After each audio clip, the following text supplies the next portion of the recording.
We got some major stuff going on here. Republicans put forth a plan to prevent a government shutdown, but it's basically the same stuff that former Speaker Kevin McCarthy put forward that got him ousted from being a speaker. I'll give you the details on that. Also, Hamas command center found underneath the Gaza Children's Hospital. Yeah, you just can't make this stuff up. Hostages were likely held there. Unbelievable. As yeah, it's just you can't make this stuff up. A Hamas command center found underneath the Gaza Children's Hospital. Yeah. You guys kind of let me know your thoughts here on this. Yeah. Also, U.S. forces have been attacked at least 4 times since Sunday alone, and now over 50 times since the beginning of October. The U.S. now strikes back here again, but is it enough?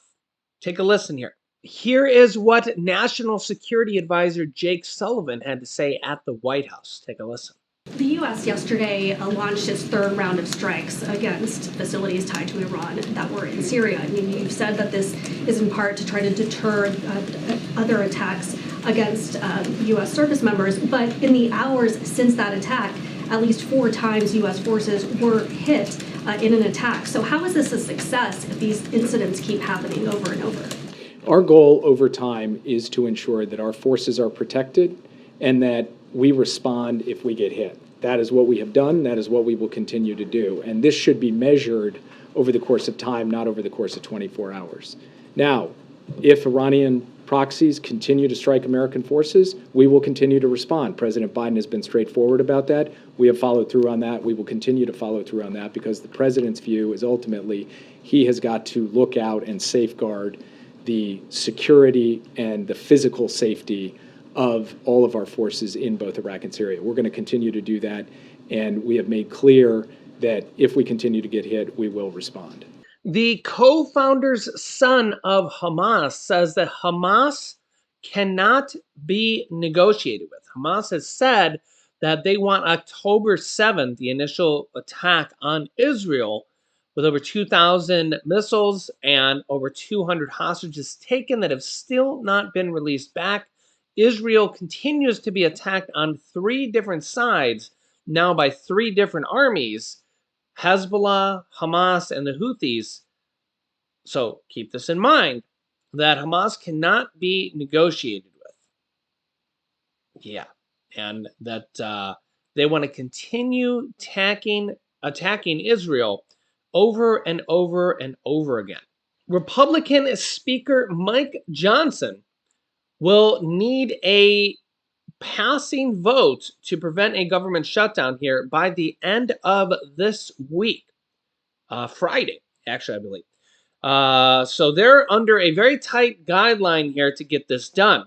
And remember here that Republicans led by Matt Gaetz actually ousted former Speaker Kevin McCarthy because, well, one of the main reasons that they started the impeachment or the, kick out the speaker process.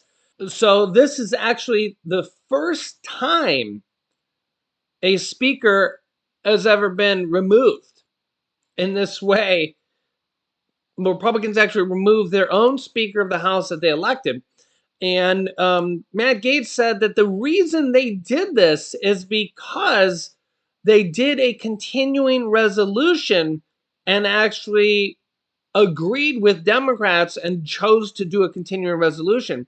Well, now they're looking to do another continuing resolution and will need Democrats to go along with this. Take a listen here. Morgan, on Capitol Hill, newly elected House Speaker Mike Johnson revealed a two-step continuing resolution to avert a government shutdown later this week. That bill would fund part of the government until the middle of January, the rest of it until February. NBC News senior congressional reporter Scott Wong joins us now from Capitol Hill. Good to see you, Scott. So here we go again. What else do we need to know right now about the Republicans' plan and when it will be brought to the floor for a vote? What's in it? Hey, Vicki, I think the most important thing to note is that this is, for all intents and purposes, a clean CR to fund the government to avert this shutdown at the end of the week. There's no spending cuts in it. There is no aid to Israel, aid to Ukraine. There's no border security provisions. Those are things that would really complicate the issue and could delay the process. In addition, there is a two-step plan here that Speaker Johnson has laid out. It would fund a good portion of the government, things like transportation, military construction, agriculture, to a January 19th date. And then it would fund the rest of the government, including the Pentagon and Defense, through February 2nd. It's a novel approach. We'll see if it works. Yes, Scott, and to that point, we've got the Thanksgiving holiday. It sounds like a lot of the sticking points are out of this resolution. What's the thought? Do we think that this bill has enough votes to pass both chambers?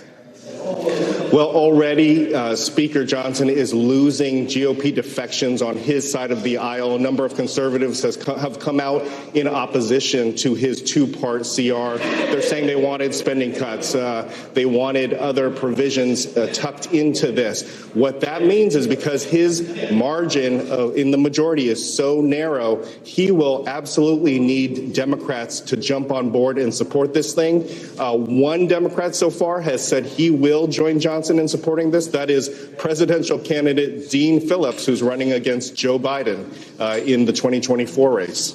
So no support for Israel, the longtime ally of the United States. And it does make you kind of wonder, what are they getting done in Congress? You can let me know your thoughts here in the comments. And it makes me wonder too. Also, the Supreme Court finally announced for the first time in its 234-year history that they will actually honor a code of conduct. Can you imagine? This comes after the controversy over Supreme Court Justice Clarence Thomas for quite the amount of scandals he's had, and a few other scandals here as well. Yeah, the Supreme Court has announced Monday that they will honor a code of conduct for the first time in their 234-year history. Well, imagine that. They're actually going to be honoring. Just can't even believe that they're actually going to have a code of conduct. Wow. Yeah.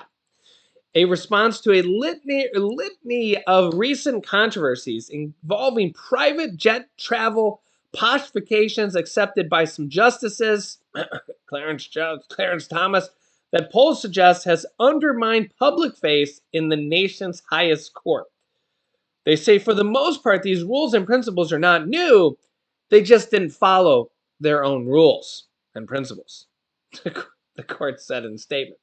The absence of a code, however, has led in recent years to the misunderstanding that all justices of this court, unlike all the other jurists in this country, regard themselves as unrestricted by any ethic rules.